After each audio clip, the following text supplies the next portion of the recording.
Honderden supporters winnen van de morgen bij de traditionele Iependaai van Cambuur. Voor een foto met Camigo, om een voetbalshirtje te kopen of voor een handtekening van je favoriete speler. De kater van de degradatie is al lang verwerken.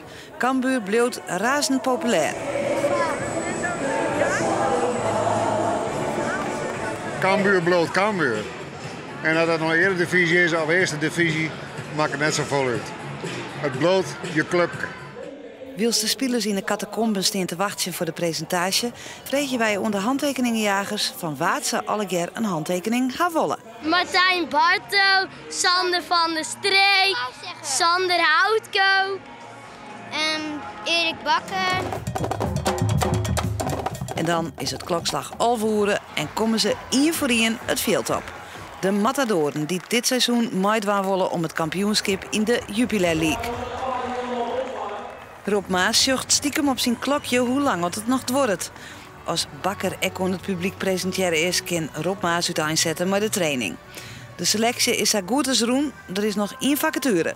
Technisch directeur Harry van der Vecht maakt het er geen geheim van dat er nog een doelpuntenmachine bij komen mat.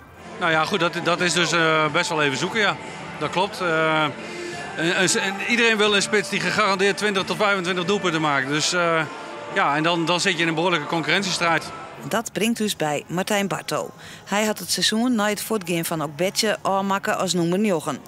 Toch kan hij de ziektocht van de Cambuur-directie wel begrijpen. Concurrentie moet er zijn en moet er gewoon goed vangnet zijn voor mocht er wat gebeuren met een van die spitsen. Ja, maar viel er wel het vertrouwen dan van de club en van de technische staf? Ja, 100%. Ik heb gewoon goede gesprekken gehad. Ik heb ook niet voor niks bijgetekend. En ik bedoel, ik wil eerst een spits worden, daar ga ik alles aan doen. En dat zij nog een spits halen, dat is een goed recht. En we gaan kijken wie er gaat spelen.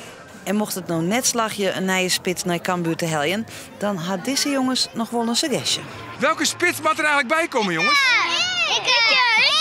Ik vind